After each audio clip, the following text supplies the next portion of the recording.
If we are thinking about the effect of education, or the lack of it, on our nature, there's another comparison we can make. Picture human beings living in some sort of underground cave dwelling, with an entrance which is long, as wide as the cave, and open to the light. Here they live from earliest childhood, with their legs and necks in chains, so that they have to stay where they are, looking only ahead of them, prevented by the chains from turning their heads. They have light from a distant fire, which is burning behind them and above them.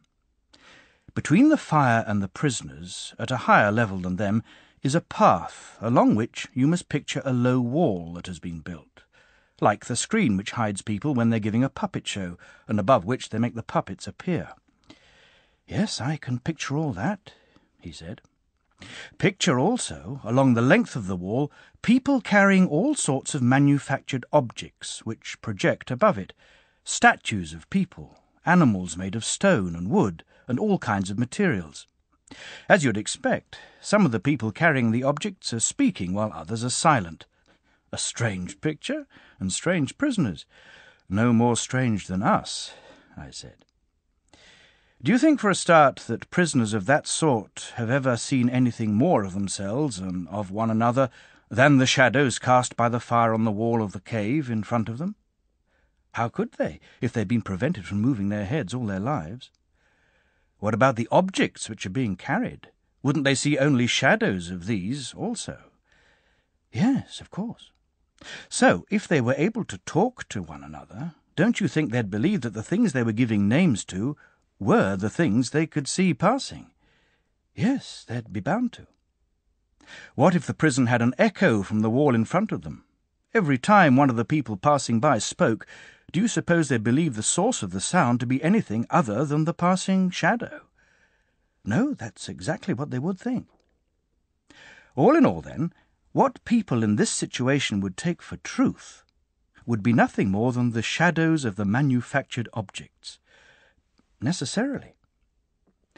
"Suppose nature brought this state of affairs to an end," I said.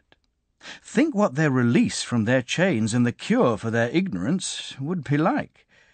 When one of them was untied and compelled suddenly to stand up, turn his head, start walking, and look towards the light, he'd find all these things painful. Because of the glare, he'd be unable to see things whose shadows he used to see before. What do you suppose he'd say if he was told that what he used to see before was of no importance, whereas now his eyesight was better, since he was closer to what is, and looking at things which more truly are? Suppose further that each of the passing objects was pointed out to him, and that he was asked what it was and compelled to answer. Don't you think he'd be confused? Wouldn't he believe the things he saw before to be more true than what was being pointed out to him now?" "Yes, he would. Much more true." "If he was forced to look at the light itself, wouldn't it hurt his eyes? Wouldn't he turn away and run back to the things he could see? Wouldn't he think those things really were clearer than what was being pointed out?" "Yes," he said. "And if he was dragged out of there by force, up the steep and difficult path, with no pause until he'd been dragged right into the sunlight, wouldn't he find this dragging painful? Wouldn't he resent it? And when he came into the light, with his eyes filled with the glare, would he be able to see a single one of the things people call real? No, he wouldn't. Not at first. He'd need to acclimatize himself, I imagine, if he were going to see things up there.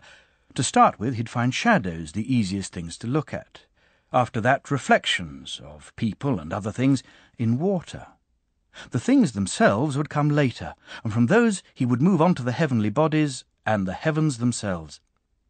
He'd find it easier to look at the light of the stars and the moon by night than look at the sun and the light of the sun by day. Of course. The last thing he'd be able to look at, presumably, would be the sun. Not its image in water or some location that is not its own, but the sun itself. He'd be able to look at it by itself, in its own place, and see it as it really was.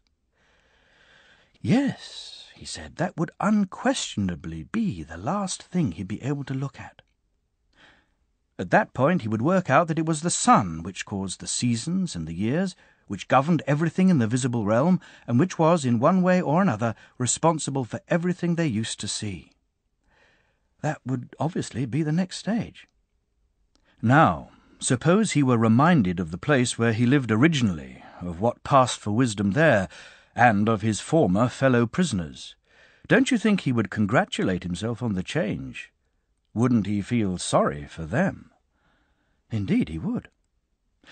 Back in the cave they might have had rewards and praises and prizes for the person who was quickest at identifying the passing shapes, who had the best memory for the ones which came earlier or later or simultaneously, and who, as a result, was best at predicting what was going to come next. Do you think he would feel any desire for these prizes? Would he envy those who were respected and powerful there, or would he feel as Achilles does in Homer?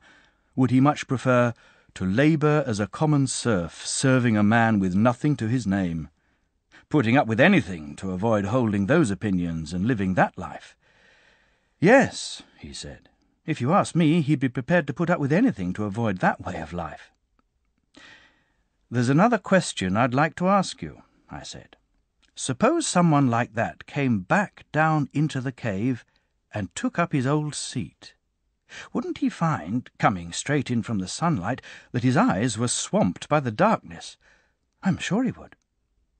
And suppose he had to go back to distinguishing the shadows in competition with those who had never stopped being prisoners. Before his eyes had grown accustomed to the dark, while he still couldn't see properly, and this period of acclimatization would be anything but short, wouldn't he be a laughing-stock? Wouldn't it be said of him that he'd come back from his journey to the upper world with his eyesight destroyed, and that it wasn't worth even trying to go up there?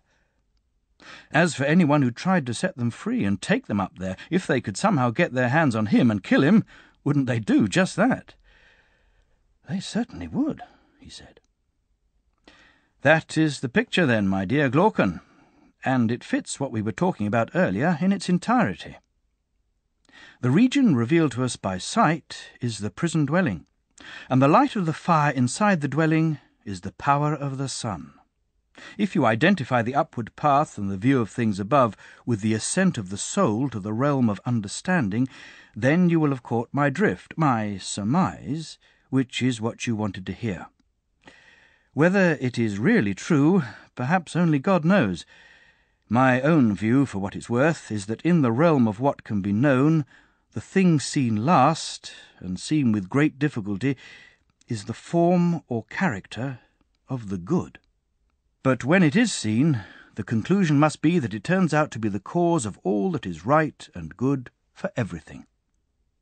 In the realm of sight, it produces light, and light's sovereign, the sun, while in the realm of thought, it is itself sovereign, producing truth and reason unassisted. I further believe that anyone who's going to act wisely, either in private life or in public life, must have had a sight of this form of the good. Well, I for one agree with you, he said, as far as I can follow, at any rate. Can you agree with me, then, on one further point? It's no wonder if those who have been to the upper world refuse to take an interest in everyday affairs, if their souls are constantly eager to spend their time in that upper region. It's what you'd expect, presumably, if things really are like the picture we've just drawn.